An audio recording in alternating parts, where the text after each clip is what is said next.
uh, poverty and hunger, no, on a quarterly basis. Now, the first incisive question everybody should ask: why are we doing this? Given that we have official government data, we have statistics, and poverty and hunger is a structural problem that's very hard to measure. Okay, the first reason is number one. It's government statistics happen at least twice a year lang. It takes a long time for government statistics to really measure how people feel about hunger and poverty. Number two, we do this quarterly, so we give this information to government, and it's one of those ways the government utilizes this information to measure if programs are actually being felt. Third, ika nga sa Tagalog, ang kahirapan at kagutuman, nararamdaman muna yan bago lumalabas sa government data. So when you do it quarterly, you have this time series of data that you can use for policy making. So what are the findings of our fourth quarter survey, which was conducted nationwide, 1,200 respondents with a margin of error of plus minus 3%. No? Number one, first takeaway is that self-rated poverty went down 17 percentage points. Now, sometimes we get lost in the data, but actually, from Okta's point of view, this is the largest drop in self-rated poverty. Yung perception ng mga ating kababayan ng kanilang kahirapan, nararamdaman nila. So 17 percentage points is around a little over 4 million families. So to give you an idea, we have about the country has around 26 million families. And in the third quarter of last year, 2025, nearly 15 million families said that they felt poorer in the third quarter than in the second quarter. So we asked the same question in the fourth quarter. Only a little over 9 million said that they were poor. Ang laki ho ng binagsak, 4.5 million families, close to 5 million families estimate, basically said that they felt a lot better as far as the state of poverty was concerned. Again, this is perception. This is not supposed to replace government data on income, and poverty is a structural problem. Medyo complex i-measure yan. Pero pag mini-measure natin quarterly, nakikita ng gobyerno, nakikita ng taong bayan kung ano nararamdaman ng ating kababayan on this issue. So next finding, I think which is also very important, is yung self-rated food poverty. Now here, ang mini-measure natin, ano yung kalidad ng kinakain ng pamilyang Pilipino? Sapat ba? Masustansya ba? So again, kung 17 percentage points ang binagsak ng unang probe namin on self-rated poverty, doon ho sa self-rated food poverty, 19 points po ang binagsak. So more than 5 million families po nagsasabi na mas maayos na ang kalagayan nila pagdating sa pagkain. So that's actually very big, no? So we have to, the survey doesn't ask the question why, no? But of course, Okta will try to study and provide hypotheses kung ano yung possible reasons. And we also submitted that to the media a few days ago. The last finding, I think, that is very important to our media and our people is, of course, the problem of hunger. Now, here we ask the incidents. Did you experience hunger in the last quarter, at least once or frequently? So anong lumalabas sa data? Yun nga lang tumaas po. So may taas na 5 percentage point increase from 11% of all Filipino families to 16%. So significant siya kasi mataas siya sa margin of error. Pangalawa, counterintuitive siya. Hindi siya, kasi sinasabi ng bansa, mas maganda ang estado ng kailang kalagayan or estado ang kalagayan nila pagdating sa poverty. Pero pagdating sa hunger, may mga lugar na tumaas talaga. Now, pinag-aralan ng Okta, maraming rason kung bakit. Ito yung slide po. Nandito ho. Self-rated poverty. Andyan po. So, okay. Ito po. So, no, it's okay, ma'am. Congresswoman, you're just fine there. So, this is the first finding. So, this was released 2 days ago. Importante ito kasi para ma-measure ng government yung response niya. Okay, ito ang nararamdaman ng taong bayan as far as December 3 to 11. Next slide. Next na lang. Okay lang. Sige, next. Tapos, ito yung pangalawang finding. Yung food poverty ho, sobra ho, decline all over the country. In other places ho, umaabot ng 25 percentage points yung change. Okay? Pero tandaan nyo, perceptions to and these perceptions can change. Okay, last slide. Okay, okay na yan, okay. So, ano yung last slide, ano yung last finding namin ng tugon ng masa survey? Yun yung hunger o kagutuman tumaas. So, tinanong namin yung mga kababayan natin kung lagi-lagi ba sila nakaranas ng gutom, yung frequency. Ang sinabi nila, hindi naman. So ano yung una namin hypothesis? Tumaas nga yung kagutuman from 11% to 16%, pero episodic siya. So pinag-aralan namin yung mga lugar na tinamaan ng survey. Sila rin yung tinamaan ng bagyo. So may momentary experience sila ng kagutuman. So temporary siya, so hindi siya chronic. That being said, ano yung pinaka-take away ng survey? Number one, nag-improve yung situation natin sa self-rated poverty. That's due to many reasons, apart from government interventions, programs, lalo na with regards to providing food for yung mga food and poverty alleviations program, lalo yung mga nandun sa DSWD, ayuda, and all of that. So that actually works. No? Number two, yung ating sitwasyon sa kagutuman at saka sa poverty, very fragile siya. Malaki ho yung improvement, pero isang bagyo lang, babaliktad lahat ng mga yung perception na yan. Kasi nga most of the families are near poor. They have not escaped substantively poverty, no? At least in perception. So this is this is also very important, I think. And number three, when you look at hunger ho, it's geographic. It's there are areas that are constantly experiencing it all throughout the year. So government has to target those areas more effectively. Government response in particular has to be ramped up, lalo na in areas where that are deeply affected by weather disturbances, and areas where access to food is also a challenge. So some yung mga areas to, it's largely in Mindanao. There are some places in Visayas, and some places, by the way, quite surprisingly in balanced zone, but these are the areas that were hit by the typhoon. And in Metro Manila, we experience an increase also in hunger.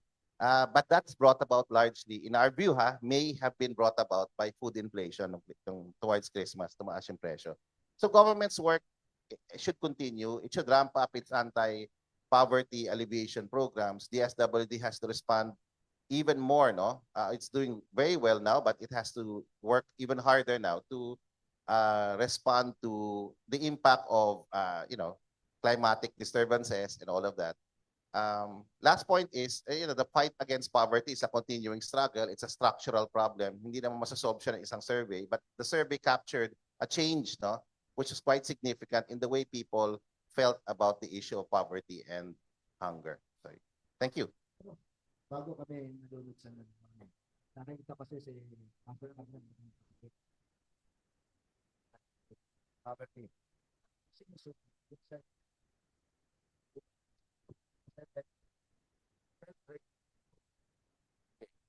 Tinatanong namin muna sa kanila kung ano yung well in of course in the vernacular in the various languages, how they felt in a rating scale yung level of poverty nila.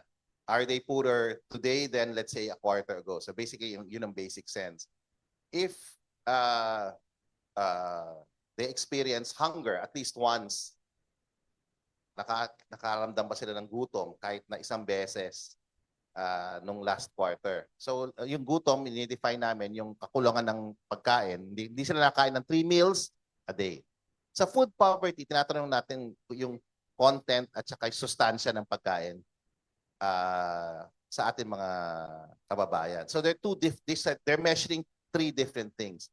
One, the more, I think in my view, the hunger probe is important kasi it talks about the actual incidence of hunger. Ilang beses ba kayo nakaranas ng, hindi kayo nakakain ng 3 meals a day? So frequently, minsan lang. So importante yan now, when you measure it over the next 2-3 years, you have all this data that is useful, not just for informing our citizens, but also informing government if their programs are actually working. Now, if I was a member of government, I would look at where, and by the way, we're not the only ones doing this. This is also being done by SWS and PULSE. And SWS have been doing for the last 30 years, no? So, useful siya kasi pwede mo i-target yung programs and intervention mo. Kasi mukhang, for example, sa BARM, lagi-lagi na lang siyang natatamaan ng mga ratings na ganito, na mataas ang self-rated poverty, nakakaramdam sila ng gutom. So, yung government programs mo, pwede may target dun, for example, sa BARM. Pwede may target rin, for example, sa Visayas, where these Eastern Visayas in particular, no? So, the surveys capture how people feel, okay, faster than government data, which is collected twice a year only. And in the case of the family income and expenditure survey, it's done over a few years, no? You only get the results on the second or third year, no? Ayun po, ASEC, no? So this is supposed to be supplementary. This is not supposed to replace government data. In fact, government data is much lower. Poverty officially is much lower than what we are measuring today. Thank you.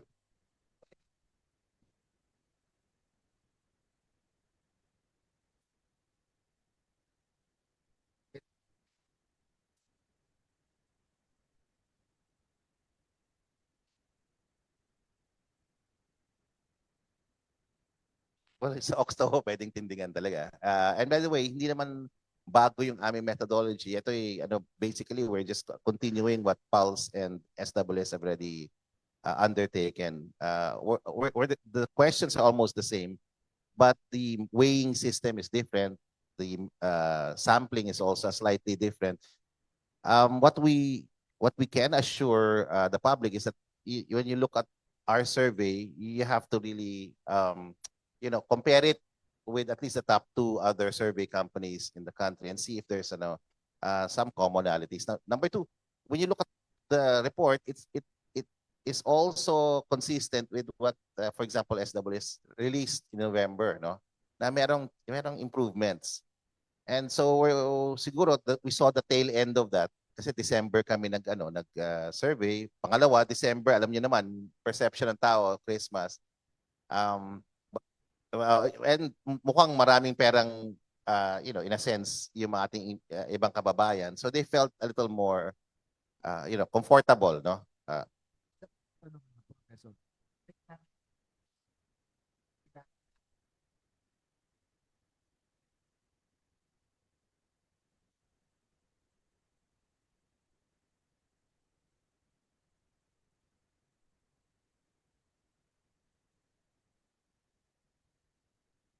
Hindi lang bumagsak yung food poverty, ang pinaka-importante yung self-rated poverty, yung actual personal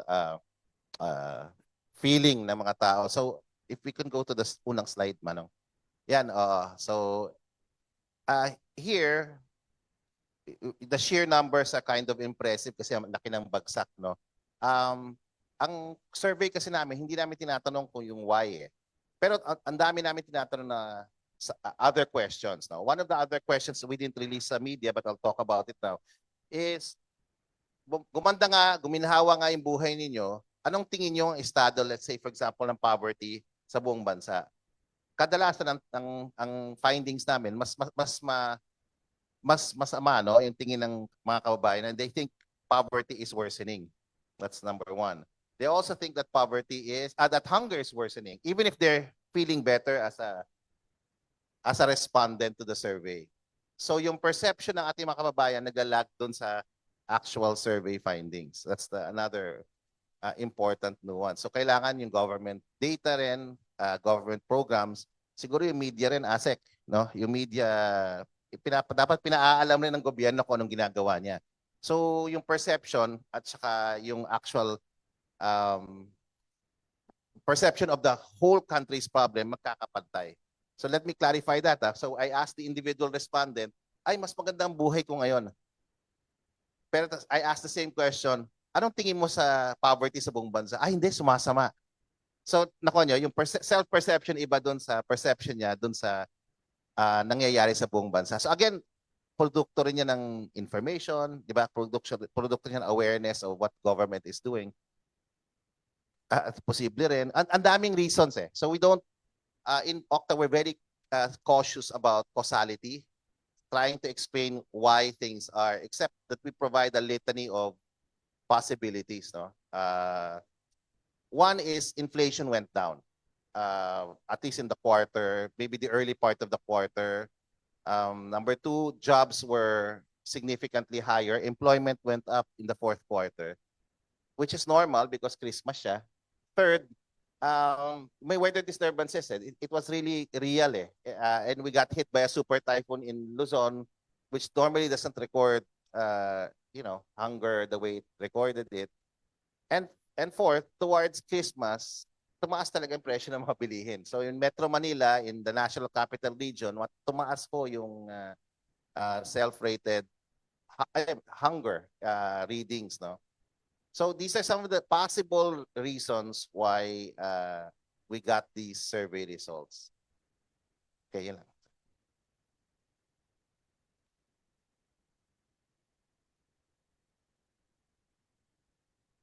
Una-una, wini-welcome ng DA, especially ni Sec Kiko, itong last quarter survey ng Okta Research. Kanina tinanong ni Ariel ano yung mga whys. Ang naisip namin dito, matandaan natin nagsimulang bumaba yung presyo ng bigas. October, November, December ng 2024. At pagdating ng January, negative na yung inflation dahil sa bigas, yung food inflation. And hindi lang sa isang buwan lang. It was sustained and matagal for practically the whole 2025, negative yung inflation ng food dahil sa bigas. At alam natin na majority ng mga Pilipino, malaking bahagi ng kanilang resources or income ay napupunta sa pagkain, lalo na sa bigas. And this is particularly true, lalo na sa mahihirap, na mas malaking bahagi, kung baga food, doon sa food basket, majority nun ay nilalaan talaga sa bigas. Kaya napaka-importante na masustain natin at yung effort ng DA doon sa 20 pesos na bigas, this year ang target natin ay maparami palalo to 15 million households or roughly katumbas ng 60 million Filipinos na makikinabang dito sa 20 pesos. So, hindi naman siguro sa magbubuhat ng bangko. Sa palagay niyo po, ang DA nakatugon sa patawag.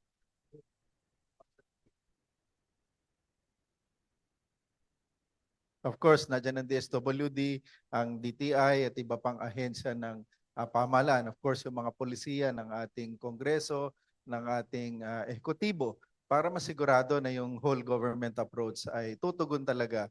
At yan naman din talaga ang pangunahing adikain ng ating Pangulo ng ating pamahalaan. Natugunan talaga ang kahirapan. Marami kami ngayong mga projects pa, kagaya ng Project Isla. Ang focus talaga nasa yung may hirap. Kasi karamihan, ang tingin natin, basta kung halimbawa, dati akong regional director ng Calabarzon, akala natin mayaman na mayaman. Pero ang daming mahihirap doon sa mga island municipalities. Kagaya ng Pulilio, dito sa may Patnanungan, ang taas ng poverty rate dyan, nasa 40 hanggang 50% na dapat tugunan. Tama yung sinabi ni Professor Ray. Pag bumagyo, nagkaroon ng kalamidad, ano lang yan nakasabit sa kahirapan, pupunta yan sa mas malalim pa na kahirapan. Kaya yun yung pinagtutuunan natin, itong mga highly vulnerable municipalities and areas ng ating bansa. Si Professor Ray kanina, sa mga active na poverty rating, self-rated poverty, food poverty, yung mga binibisita ng mga bagyo. Programa ng DA, for resiliency.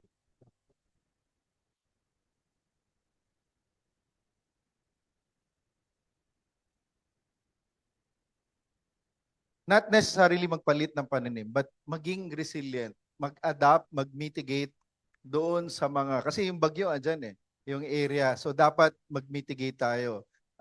Bukod sa palay, kailangan mag-diversify into other sources of income. Hindi pwedeng isa lang. Na pag nasira yon, wala na silang pagkukunan ng alternative income. There should be diversification ng incomes within those areas. At saka dapat yung knowledge na doon sa sa area. Hindi ka pwedeng basta mag-introduce, ito na yung gagawin nyo, mahirap yon. So yung local knowledge, for example, yung Alabat sa Quezon, ang laki ng pinagbago ng income dahil nag-value addition sila from coconut, ngayon nasa coconut sub-sugar sila. Ang laki ng kita ng mga magsasaka doon ngayon. Di ba coastal area? Mostly affected by typhoon. Yes po, lalo na itong Bicol. eastern seaboard ng ating bansa, yan, from Surigao, itong northeastern Mindanao hanggang eastern Visayas, itong Bicol area, of course, itong eastern Quezon, hanggang dito po sa may Bataan, dito sa may Isabela hanggang sa may Quirino, Aurora. Yan po talaga yung highly vulnerable sa mga weather disturbance.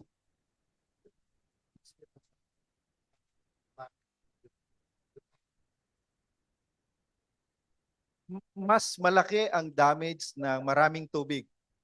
Baha talaga. Based on our record, 500 to 600,000 metric tons ang nasisira sa palayan lang natin dahil sa mga bagyo because of pagbaha.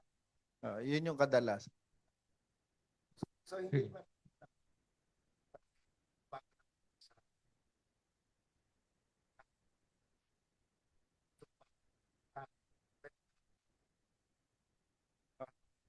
Kaya ang solusyon dyan, ito na rin ang pinaresenta na ating Pangulo, kailangan natin ng impounding. Dalawa ang nasosolve yan kung hindi man tatlo. Una, yung tubig baha na iipon.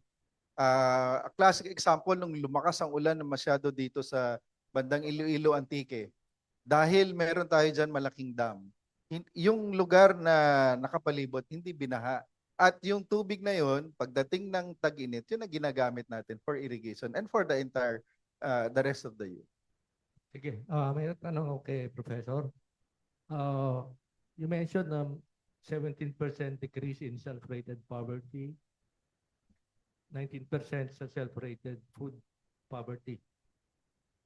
How would this square with yung estimate na this year we're only looking at 4.6% to 5% growth sa GDP? Do you think yung objective ng Philippine Development Plan from 2023 to 2028, which is to make the poverty level decline to single digit, is achievable? I think first of all, yung targets natin we may not have met it, no. Pero of course the economy still grew, no. Okay. And much of the transformation happened domestically, domestic economy also. But I think to answer your question, which is not part of our survey naman, sir, is that government interventions, tama si ASEC, no? Sir, tama, no? It's really these things, trying to find a way to bring down the cost of food. And you'll notice in another survey, I don't know, sir, yung Arthur, so yung next slide ba? Yeah. You'll also find out na nag-change rin yung urgent, personal at saka national concerns. This is the latest survey which was just released this morning. I don't know if it's there in the slide, no? Yung concern for food poverty bumaba sir, for the fourth quarter. So whatever government is doing now, it has to continue to do it, maybe even expand it, accelerate it, because there's a momentum. We all understand na pagdating ng fourth quarter. Pagtapos ng fourth quarter, di ba, guto? Pagtapos ng Christmas. So, kadalasan sa Filipino family, gumastos ka na malaki sa Christmas. Pagdating ng first quarter po, hirap na naman tayo. And then may cycle yan, no? Kasi pagdating ng June, tuition fee, tapos yung mga bagyo, dadating. So, the work of government never ends. And tama si ASEC, it's a whole of nation approach because the DA played a key role here in stabilizing rice prices, which, by the way, is one of the key drivers of food inflation and inflation in general, core inflation in general. So nung na-solve natin ng konti yung problema, nakita nyo yung ginahawa kaagad, naramdaman ng mga kababayan natin. Yun ho yung maganda sa survey na to Kasi yung government data, it will take some time to measure all of this. Pero quarterly, na-measure natin yung nararamdaman. Yun ang unang kailangan i-measure. Ano naramdaman ng ating mga kababayan? Now, dati slight lang ang changes. Ngayon, medyo grabe ho yung pagbagsak. Record break. At least sa Okta ho, record-breaking ho yung pagbaba, lalo na sa self-rated poverty at saka food poverty. Ang counterintuitive, ang parang iba na findings, ba't tumaas yung hunger, no?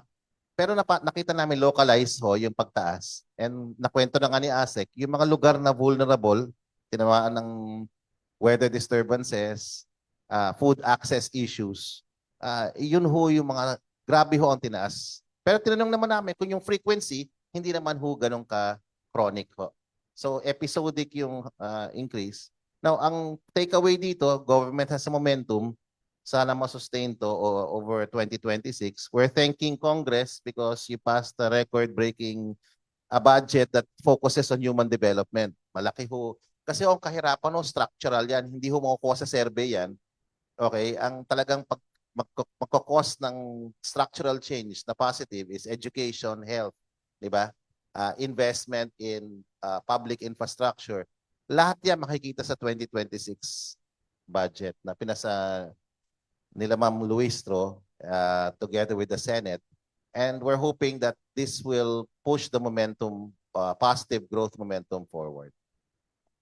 Balikan natin mamaya yung slides na binabanggit ni Professor. But anyway, siguro both si Congressman Jervin, bago natin siya pagsalita dun sa primary topic, ninigitan siya. Ganyan natin short kasi batay sa info na nakuha natin dito ng Professor. Ito nga hindi po naman ganun kasama yung 2025 budget. Kasi nakapekto positively hirapan at sa pagdating ng no? Well, of course, I totally commend the efforts of the government agencies, no? Through the leadership, of course, of the President in responding to several aspects that really cause the poverty and the hunger in the Philippines, no? And I think everybody is very much conscious now after we have identified all these factors that really cause this poverty and hunger. Yung ating Department of Agriculture is very much responsive to their specific concern, and so as the other agencies, especially those which concern the poverty alleviation. Kasama po dyan ang DSWD, ang DOLE. Let us include TESDA also in promoting the employability ng ating mga kababayan, no? So, perhaps ituloy lang natin. Let us not stop this challenges that includes the weather disturbances, as they have said, will never be gone. It is always with us. Ang importante ay ang resilience ng Philippine government in pushing for these interventions so as to improve the state of to lower the poverty level and the hunger level that the Filipinos are experiencing right now. May pahabol pang tanong ako dyan, kasi parang political yung mindset ng tao kung paano sagutin yung tanong. Kasi sabi ni Professor kanina, yung self-rated poverty, sabi ng tao, hindi ako naghirap kumpara nung nakarang quarter. Pero yung bansa, naghirap kumpara sa nakarang quarter. Hindi po ba political yun? I don't think so. It's more of personal, hindi ba? Kasi self-rated poverty, you are assessing how you feel about the situation of poverty. And to me, I am not expert on research, but I am more inclined to believe on a self-rated poverty than the poverty about the entire nation, no? Ako, for example, if you will be asking me kung anong isagot ko, that really elicits what I felt for the last quarter. But if you will be asking me about the poverty in general, I may not have the proper background and skills to say or to comment on the level of poverty in general, no? Na parang sinasabi niyo po sa mga abogado, may expertise ka sa sarili mo. Pero sa sitwasyon ng iba, hearsay yan o baka nakuha sa fake news. And as far as the self-poverty rating is concerned, I think no one can best assess how I felt for the last quarter than myself. Ako lang ang pwedeng magsabi how I felt for the last or for the current quarter. And I think this applies also with the rest of us. Meron ka pa yung dadagdag dun sa presentation? Wala na akong idadagdag dun sa presentation. Again, the department will continue to sustain all the efforts at hihigitan pa yon dahil una, nagpapasalamat tayo sa Kongreso sa pagtaas. Ito yung highest level ng budget ng DA ngayong 2026, 295 billion pesos at malaking tulong ito. At nakatutok ito, malaking bahagi nito ay nakatutok muli sa ating rice industry at ngayon din tinututukan din yung iba pang commodities. Kasi hindi lang naman tayo pwedeng mabuhay sa bigas lamang. Kailangan natin ng ibang pagkain, ulam at high value crops, livestock fishery para paunlarin pa yung ating buong sektor ng agrikultura. Lalong-lalo na yung ating agricultural infrastructure. Yung irigasyon, yung post-harvest facilities natin, yung cold storages, napaka-importante nito para matugunan yung, alimbawa sa post-harvest na lamang, sa palay, nasa 18% yan. Mababa na lang natin doon sa level ng Vietnam na 8% yung post-harvest losses. Mababawasan yung level ng importation requirement natin for rice. At gusto rin naming ibalita, natutuwa kami, nagkaroon na ng pagpupulong si Secretary sa mga rice traders, millers at importers. Na ulat na rin namin ito kahapon na ang kanilang commitment, bibili nila ang palay, yung bagong harvest at 17 pesos. Nagsimula na yung harvest sa ibang area pero magpipik yan March. Yung dry and clean ay bibili at 21 pesos. So this is higher kumpara nung naranasan natin na 8 to 10 pesos yung sariwa. At yung NFA patuloy yung namimili ng 23 to 30 yung dry and clean. At lilimitahan naman natin yung importasyon. Nagkaroon na rin ng agreement para hindi rin maapektuhan yung presyo.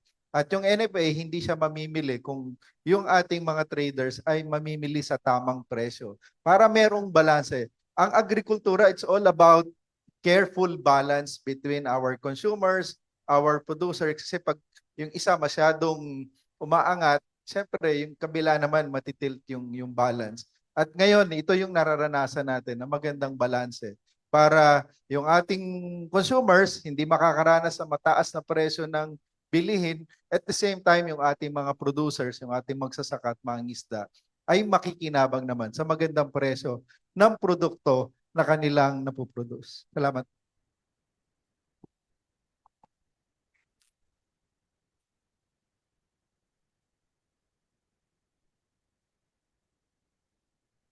Punta tayo sa issue ng impeachment sa House of Representatives. Alam naman natin na merong tatlo na, no? Tatlong impeachment complaints against President BBM. At expected din natin na baka mayroon ding new impeachment complaint against the Vice President. Yung first three complaints ay naging controversial din, ano? Dahil ano yung mga puntos na dapat malaman po ng Filipino public tungkol dito sa issue ng impeachment? Given yung ano nga pala, yung motion for reconsideration, wala na, no? Siguro let's start with the process, no? I want to walk through everyone about the process of impeachment. And it is important na naiintindihan ng ating mga kapwa Pilipino ang proseso ng impeachment because this is one of the extraordinary powers given to the sovereign people, no? Let me begin with, there are two modes in filing an impeachment complaint. The first mode is by a private individual sponsored by a House member or by the House member himself. This is the type or mode of filing that was used in as far as the first impeachment complaint against the president is concerned. With regards to the second mode of filing an impeachment complaint, ito po yung by signature and verification of at least 1/3 of all the members of the House. You will remember the first impeachment complaint against the Vice President. Ito pong second mode ang ginamit dun sa first impeachment complaint against the Vice President. However, let us be reminded as well, bagaman ito pong first impeachment complaint declared as unconstitutional by the Honorable Supreme Court, let us be reminded, naghain po ng motion for reconsideration ang House of Representatives, which to this date is unresolved by the Honorable Supreme Court. What therefore is the implication of that? To me, as a conservative lawyer who stick in the rules, because there is a pending MR, the decision of the Supreme Court did not ripen into a jurisprudence. In other words, hindi pa po final ang desisyon ng Supreme Court at hindi pa po natin masabi na talagang nabago na ang rules on impeachment as provided in the Constitution and as provided in the rules of the House of Representatives in as far as filing by at least 1/3 of all the members is concerned. Okay? So that is in as far as two modes of filing an impeachment complaint. Balikan ko po yung first mode.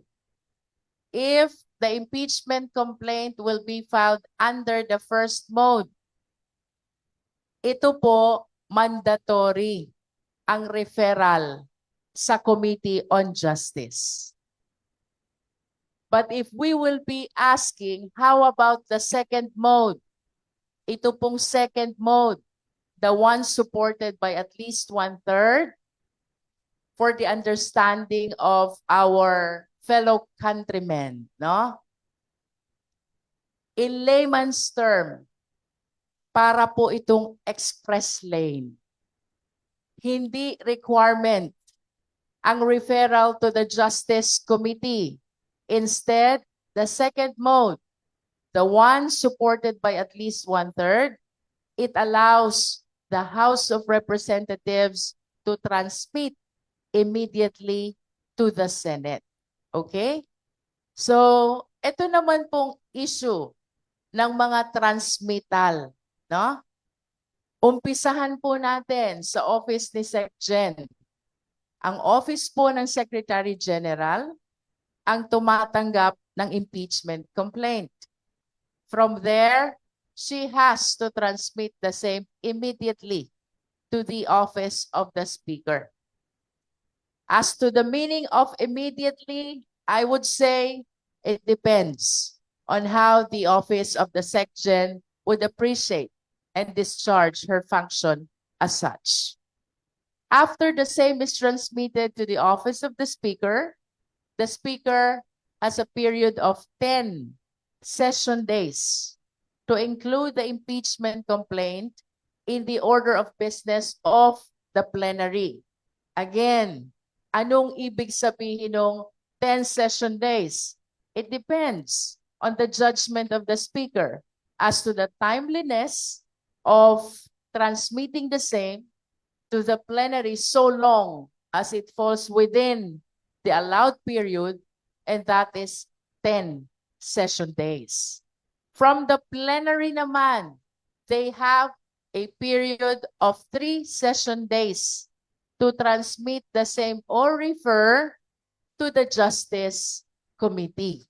As to how they are going to exercise the same, it is the judgment of the plenary, which is represented by all the members of the House of Representatives, no? I wish to invite your attention about the referral of the impeachment complaint by the plenary to the Justice Committee. This is very important because it illustrates the Francisco ruling.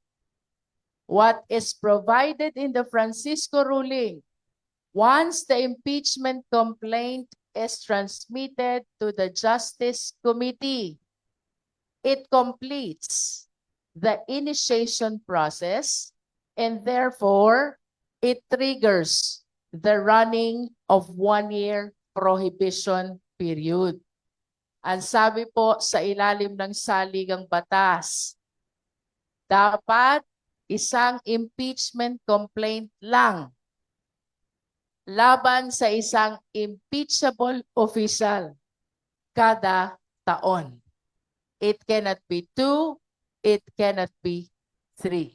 So, doon naman po, pagdating sa Justice Committee, the committee that we are chairing, I summarize the process into 5 steps. First step, determination of sufficiency in form. Second step, determination of sufficiency in substance. Third step, if the impeachment complaint is sufficient both in form and substance, we need to determine if there is sufficient basis of impeachment complaint. Dito po sa third step, kompleto na lahat ng pleadings ng parties. Now, moving forward, pagdating po ng fourth step, we will be holding the hearing proper. Dito po sa hearing proper, we will begin to invite the complainant, the witnesses, and even the respondent. Kung dadating po ang respondent, it is actually his discretion as part of the due process. But definitely, the Justice Committee will be inviting the respondent. For the last step, that is the fifth step, the Justice Committee has to determine whether or not there is probable cause that supports the impeachment complaint. So that completes the process in the Justice Committee. Whatever is the decision of the Justice Committee, we need to submit a committee report to the plenary, which will decide by 1/3 vote whether or not they will approve the committee report. That explains the entire process of impeachment in as far as the House of Representatives is concerned. Ma'am, maganda po yung pagpapaliwanag niyo. Parang lahat kami pwede na makipagdebate based on. But anyway, ma'am, balikan ko yung unang-unang steps. Kasi ang nag-guess ko sa paliwanag niyo, endorsed and filed by a member ng House of Representatives. Paano kung walang nag-endorse nung isinumiting impeachment complaint? Walang congressman na nag-endorse. Just like any other bill, it must be sponsored by at least a member of the House. No?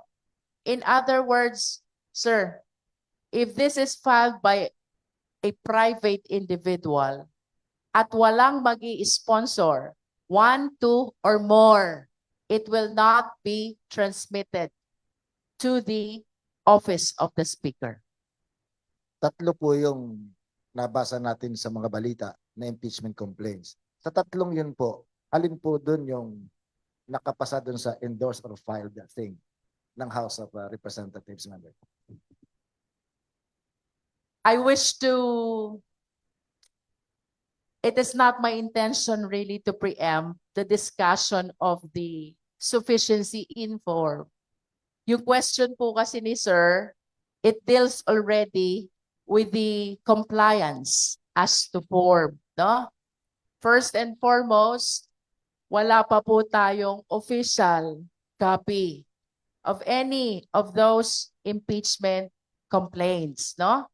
But I can speak on the rules that by form, dapat supported yan by at least a House member, dapat signed ng private individual, at dapat verified by an authorized officer. So as not to preempt fully, may mababasura agad sa tatlo. Again, we cannot tell yet, no? Let's go back to the process. I was able to see from the news that the first impeachment complaint has been transmitted already to the office of the Speaker. But with regards to the two subsequent impeachment complaints, merong ongoing discussions as to the manner of filing because our Secretary General was on official travel in Taiwan, I guess, no? To represent, I believe, the government when these two subsequent complaints were being filed. We cannot comment again on that issue in the office of the Secretary General because I am inclined to believe that it falls squarely in her discretion as to how she will discharge her function and power in as far as receiving these impeachment complaints is concerned. Nevertheless, the least I can say, kung magpang-apang-abot yan sa plenary, if the question is which will be considered by the Justice Committee, it depends kung alin ang unang makakarating sa Justice Committee. If it will be the first impeachment complaint, which will be referred to the Justice Committee, technically, applying the Francisco ruling, it already bars the two subsequent complaint, no? Ngayon, kung i-transmit nila ng sabay-sabay, at the same time, the three impeachment complaints to the Justice Committee, this is my opinion, we will be prompted to consolidate all those three. Pero dapat may endorsement pa rin. In all cases, no, basta nandun tayo sa first mode, filed by private individual, palagi dapat may endorsement by way of resolution by at least a House member. Hindi ba yung Office of the Secretary General should sign yung two complaints? Parang sinasabi nila rejected na dahil wala si Cheloy Garfield dun sa Sir, the rules provide that the impeachment complaint must be received by the Office of the Secretary General, no? Nakita ko sa news, the one next in line refused to receive the impeachment complaint. And ito naman po, opinion ko lang, no? This will not hold water because an impeachment complaint is too sensitive. Of course, the one next in line, if he has no specific instruction and authority, will really be apprehensive in exercising judgment over the matter. So parang sinabi, ang ranking mo ay number 2, but you are not the House Secretary General. I believe so. Ma'am, yung explanation nyo, peppered with word immediately. Medyo napulit ang isip ko eh. Ano po bang meaning ng immediately at forthwith? For me, they're one and the same, no? Pero importante na i-consider natin yung appreciation of the official given this power and duty, no? Kaya ang sabi ko kanina, I do not want to preempt the judgment of Secgen Cheloy Grafil as to how she will discharge her function in transmitting the impeachment complaint to the office of the speaker immediately. This is a concern that falls squarely in the discretion of the office of the Secretary General. Ma'am, magbilang po tayo ng konti, ano. Assuming na kumpleto yung forms, merong 9 session days para i-transmit ng Speaker of the House. Sorry, ng House Speaker sa committee. 9 session days nga po ba? Okay, ulitin po natin. From SecGen to Speaker, the timeliness is quote unquote immediately. From Speaker to plenary, the timeliness is 10 session days. 3 weeks. It depends because not all session days are considered as one session day. It could be a continuation of the prior. Now, from the plenary to the Justice Committee, 3 session days. Days. In total. Pero knowing the medyo hindi nga pwedeng maserten kung ilang calendar days ang session days. Kasi sa Congress, mas mahaba ang minutes kaysa oras. But anyway, ma'am, sabi ng iba, impeachment is just a numbers game. I agree with that because lahat ng decisions on impeachment will depend on the number of votes. No? Like for example, the committee report of the Justice Committee which says, may probable cause. Pwede din namang ang laman ng committee report, walang probable cause. Either way, the decision should come from at least 1/3 of all the members of the House. So in a sense, yes, it seems like it's a number game. But nonetheless, I want the Filipino people to appreciate impeachment process on a deeper sense.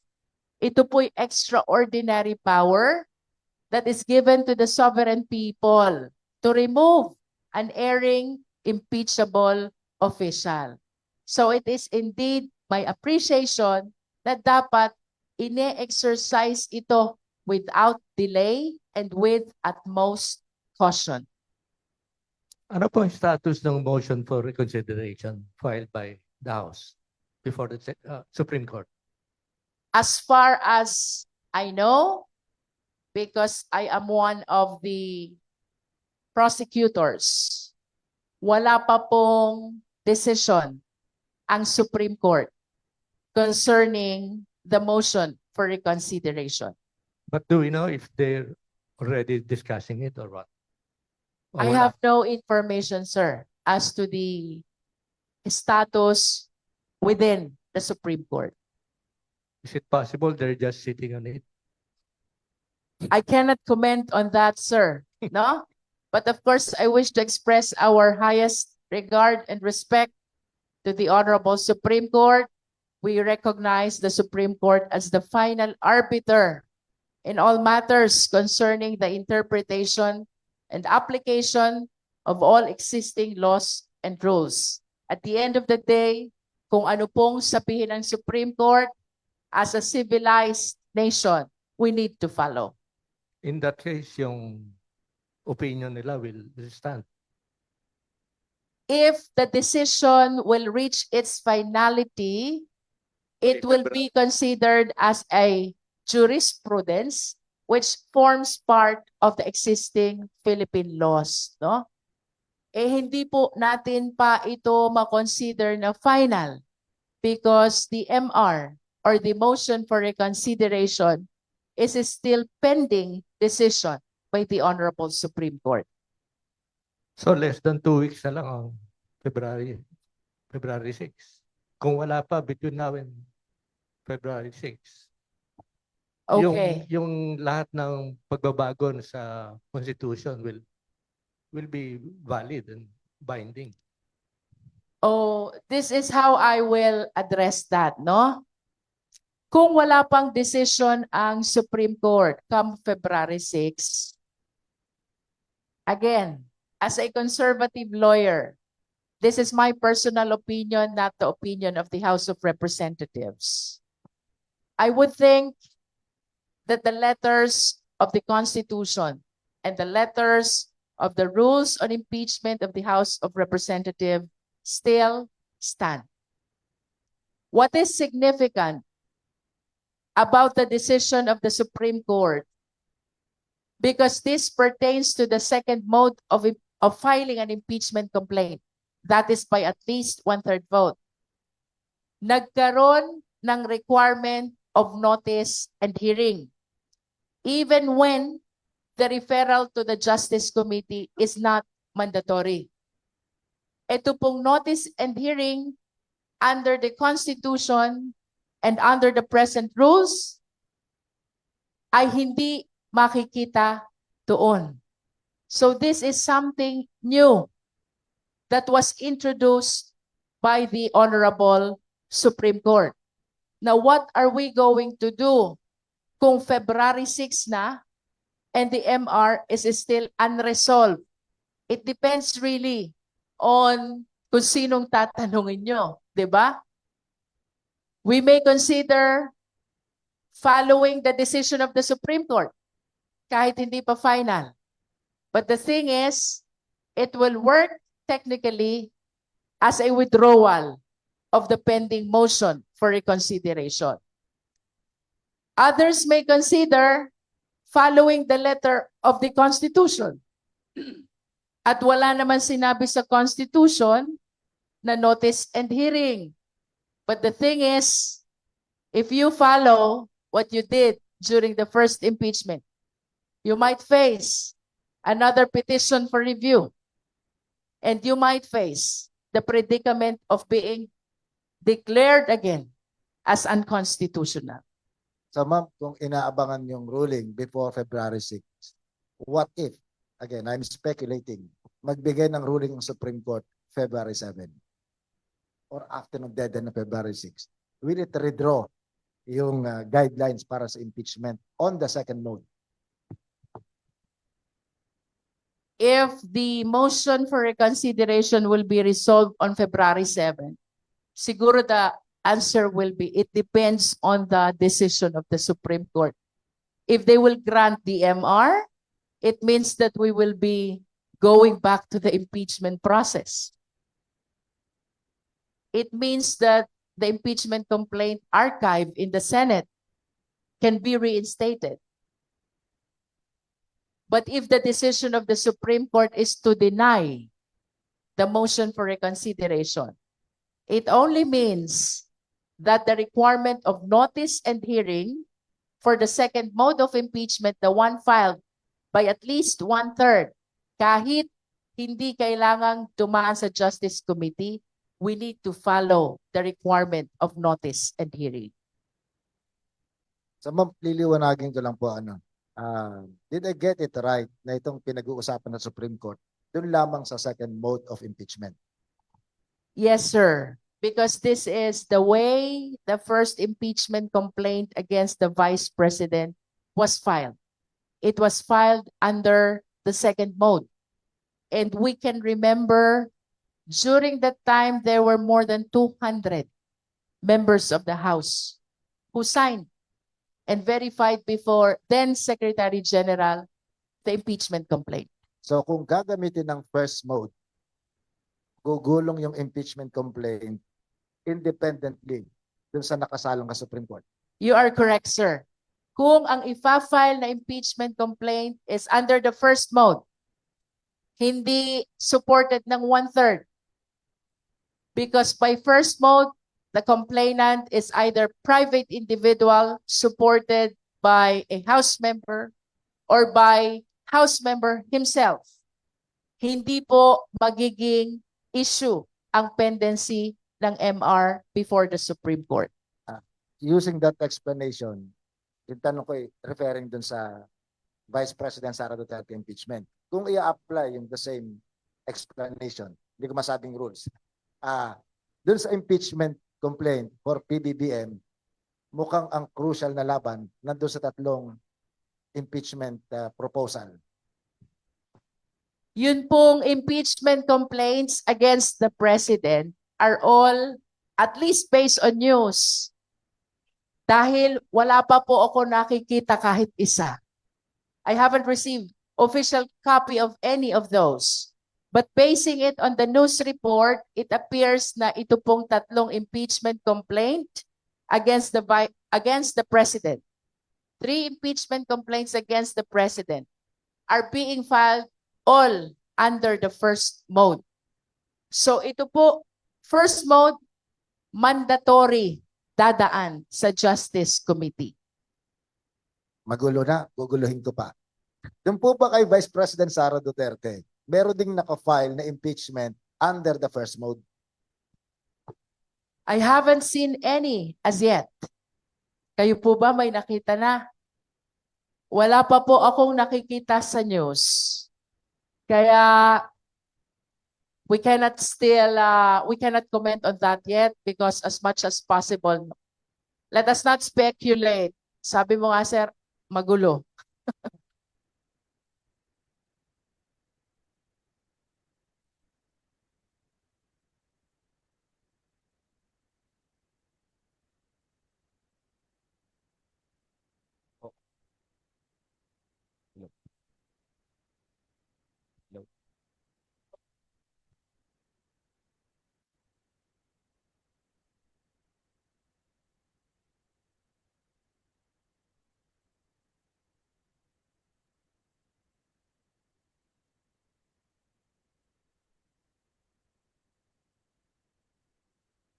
You are saying there will be impeachment both against the president and the vice president.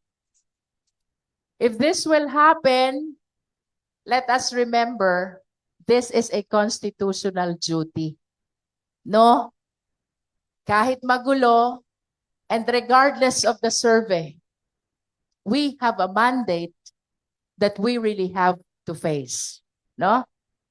This is not a matter of gusto ba namin or ayaw namin. What we should remember, kasama po ito sa aming pinanumpaang tungkulin. 1 o 2 impeachment, pag na-refer po yan sa Justice Committee, we should be ready to receive the impeachment complaints. So, is it possible for the Justice Committee to compel the president to appear before the committee? As far as I understand, sir, it will be his discretion. It will be the discretion of the impeachable official, whether they will come or otherwise. Just like any other right to due process. If you don't come, it means you are waiving your right to be present. Sige, magulo na, guluhin ko pa ulit. So, nakita natin yung second mode, pwedeng mag-intervene ng Supreme Court. Saang parte ng first mode of impeachment, pwedeng magkaroon ng quote-unquote justiciable issue na papasok ang Supreme Court? I cannot speculate on that, sir, no? Pero at least, of course, kapag may magfa-file ng petition with the Supreme Court, questioning any of the different stages of the impeachment process, constitutional duty rin yun ng Supreme Court to address and resolve the issue. So if the question is, saan pwedeng mag-intervene, it depends on which stage of the process is being questioned by the petitioner.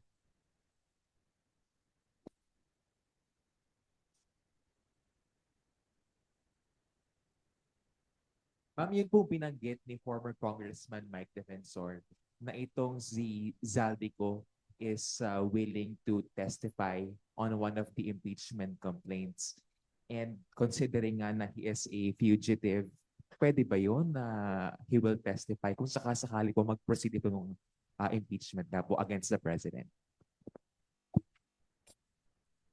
I think it's everybody's right to testify, no? For as long as he is willing to appear and to take his oath. It applies to all, no? Kung itong mga intended witness is willing to come before the Justice Committee and take their oath, of course, they can testify. Lahat po ng ebidensya supporting the impeachment complaint has to be sworn in before the Justice Committee. Sabihin, kung may ganun nga na he is willing, he has to come home. Ganon? Definitely. As a matter of fact, not only in impeachment process, sa lahat ng investigative body, dapat lahat ng witnesses under oath, which therefore means you have to come and take your oath before you give your testimony. Ma'am, hindi pwede sa verified Facebook account. I think everybody knows the answer, no? That distinguishes a formal proceeding from a non-formal. And in as far as investigation is concerned, there are formalities which we really need to comply with. Ma'am, yun po bang fugitive from justice na tinuturing?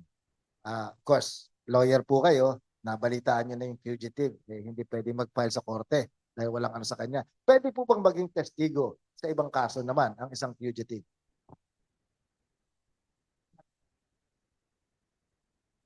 I am not very much certain, but I don't recall any existing rule that prohibits really a fugitive from testifying in other cases.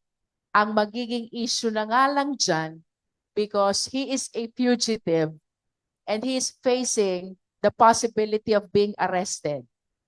Will he be willing to compromise that possibility of being arrested to be able to appear before any investigative body?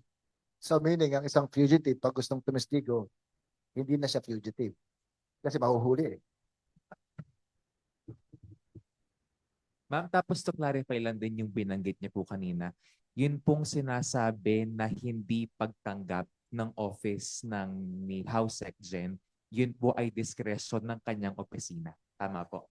What I said is, as to the manner by which the office of the SecGen will discharge her function in transmitting the same immediately to the speaker, it depends on the discretion of the Secretary General. I am referring to the interpretation of the word immediately. Pakigamit lang ng mic para kinig na lahat yung tanong. Hello. Kung possible kaya na mag-testify si Zaldico via video conferencing and mag-take oath siya, for example, sa isang embahada, is that a possibility? Ano po bang ano nyo? Ano po ba yung sinasabi ng rules dito kapag impeachment? Magte-testify siya. I haven't seen that under the rules. Ang nasa ilalim po ng rules ng impeachment, dapat sa Justice Committee Chair, panunumpaan lahat ng affidavits and counter affidavits. And that includes the giving of testimony before the Justice Committee.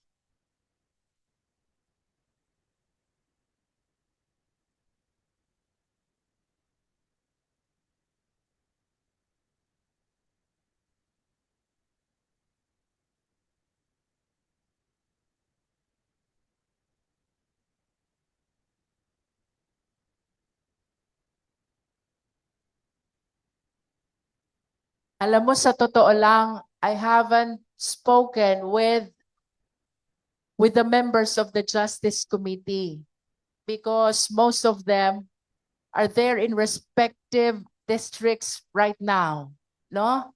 Kami po'y naka-recess pa at sa Monday pa magre-resume ang session. And normally, pag ganito pong recess, we address our problems and concerns in our respective district umiikot po sila para kumustahin ang kanilang mga constituents.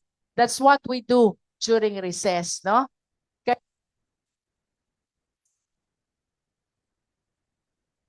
Hello. If the question is the preparation, wala pa po kaming napapag-usapan. But I can share with you that I went back to my reading materials already because I am anticipating that at least one, no? It can be two, it can be three, it can be more, but definitely it should be at the same time. If it is against one impeachable official, ay dadating sa Justice Committee. Let me express, kung ito man po ay higit sa isang impeachment complaint, let me express I have a lot of faith and confidence to the 38 members of the Justice Committee. And since this is a constitutional duty, all of us should be ready to discharge our function as members of the Justice Committee.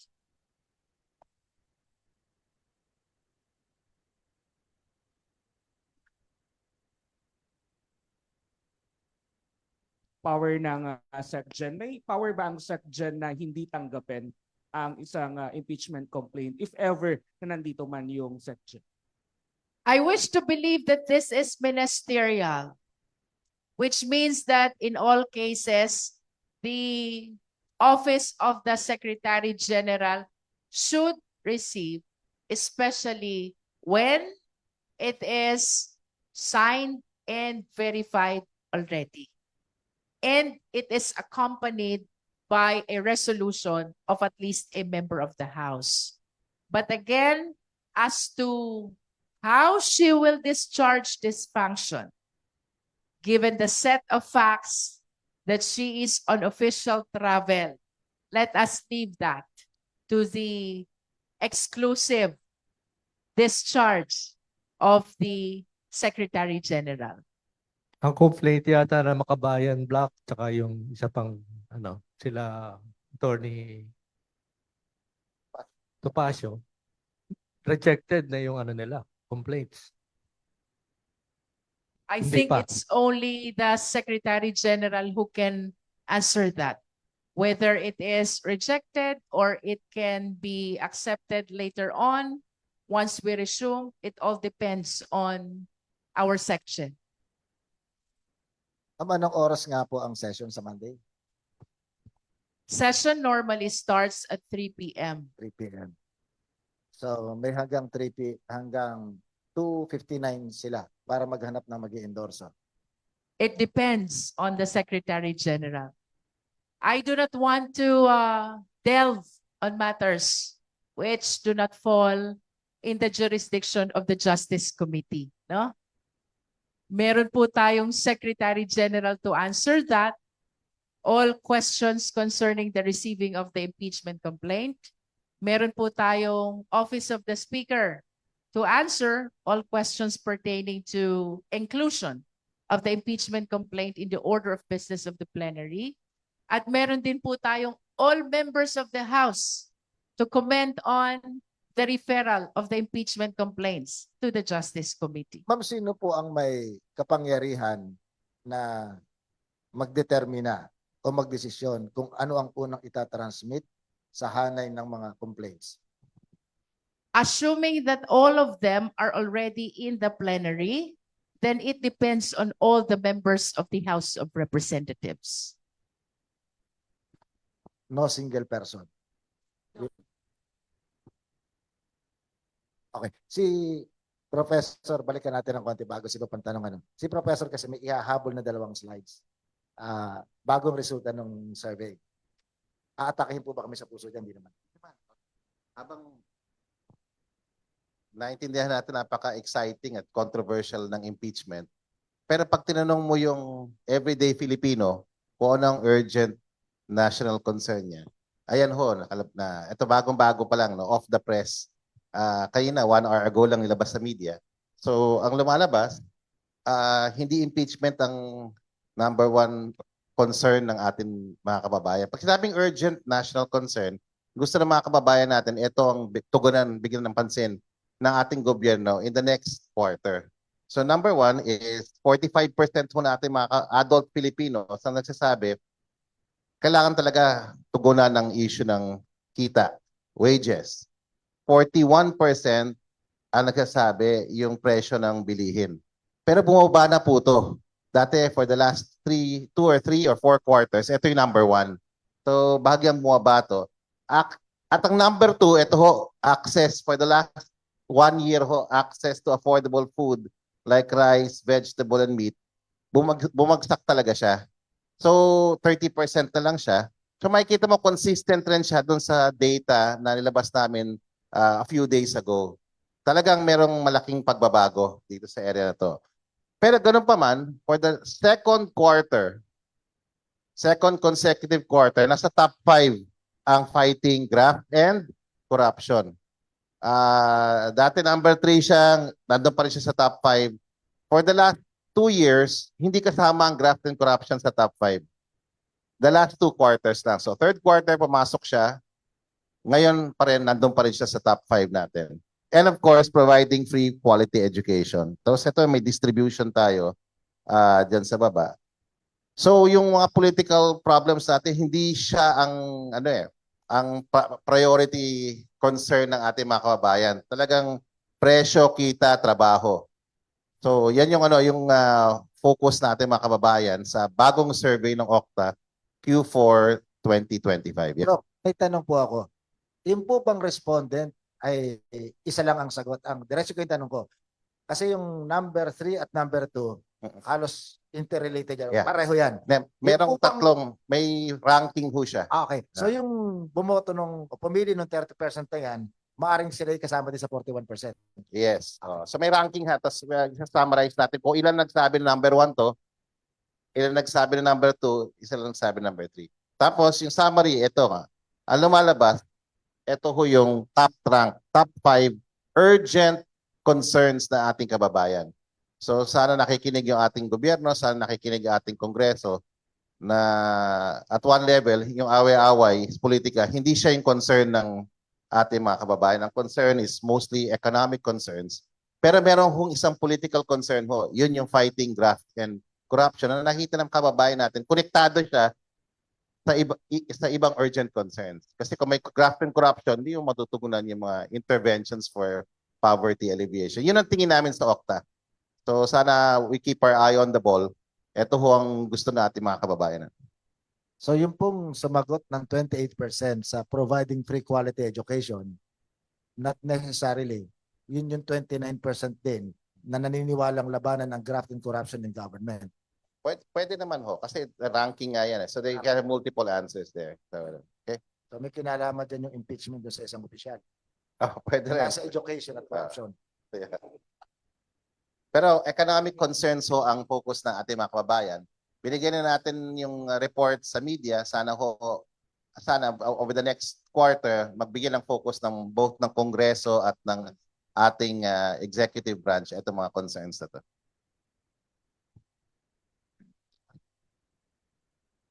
Question? Sige. Other matters lang sana sa DA. Patanong lang, ASEC, pasuyo daw dahil may nag-send ng photos and videos ng pila ng mga tao sa Intercity. Pahirapan daw ang pagbili ng mga dealers at wholesalers, even retailers ng imported rice ngayon. And rice in general dahil daw lean month.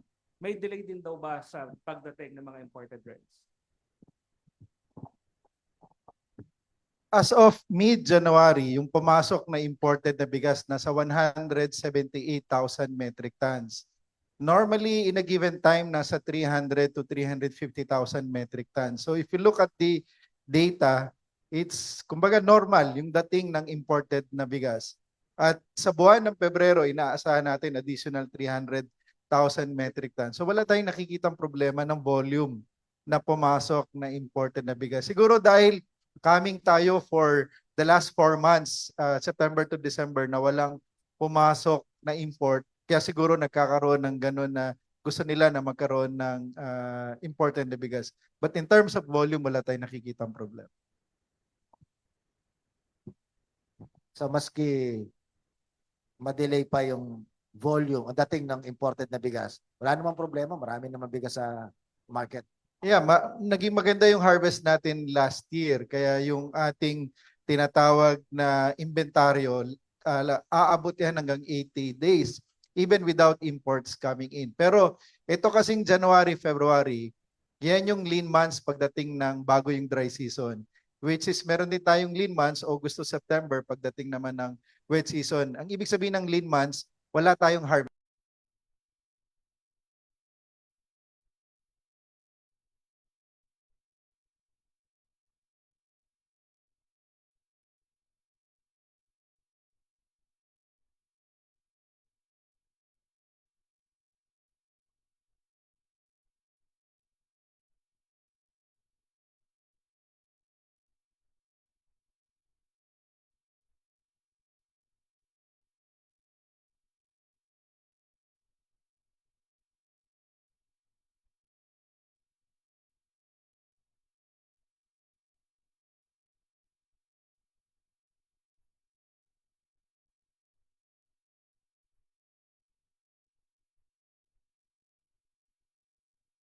Mula sa Batangas. Kaya malayo-layo yung uuwi.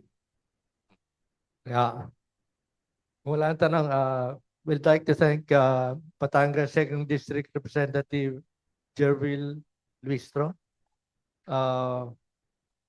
Assistant Secretary and Spokesperson ng DA si Arnel de Mesa, at UP Professor Ranjit Rai ng Octa Research for giving us updates on the respective fields. Thank you very much, and we'll see you next Saturday.